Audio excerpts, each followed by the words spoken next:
కృష్ణార్పణమస్తు. భగవద్గీత 2వ అధ్యాయం 71వ శ్లోకం.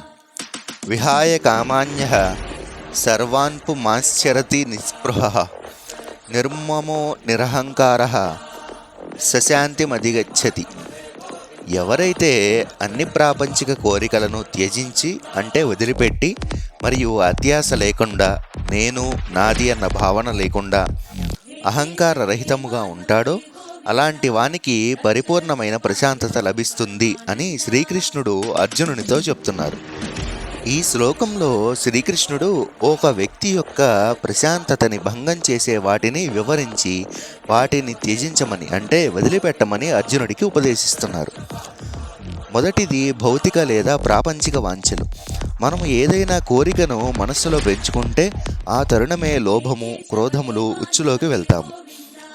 ఎలాగైనా మనము చిక్కుకుపోయినట్టే. కాబట్టి అంతర్గత ప్రశాంతతకి దారి కోరికలను తీర్చుకోవటంలో లేదు, వాటిని నిర్మూలించుకోవటంలో ఉంది. రెండవది అత్యాశ, దురాశ లేదా లోభము. అసలుకి భౌతిక ఉన్నతి కోసం అత్యాశ అనేది మనకున్న అమూల్యమైన సమయాన్ని ఘోరంగా వృధా చేసుకోవటమే. అంతేకాక అదొక అంతులేని పరుగు. అభివృద్ధి చెందిన దేశాలలో చాలా కొద్ది మంది మాత్రమే తిండికి బట్టలకి లోటు ఉంది, అయినా వారు అశాంతతతో ఉంటారు.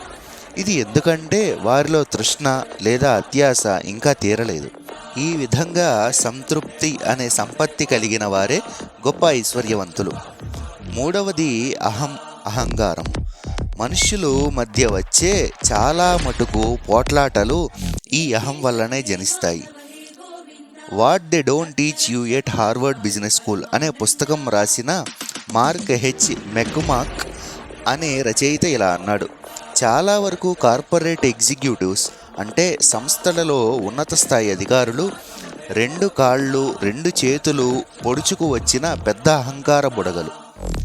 గణాంకాలు పరిశీలిస్తే అంటే మనం స్టాటిస్టిక్స్ చూసుకుంటే చాలామంది ఉన్నత స్థాయి అధికారులు తమ ఉద్యోగం పోగొట్టుకోవటానికి కారణం వారికి పనిలో నైపుణ్యం లేక కాదు, వ్యక్తుల మధ్య సమస్యల వలన.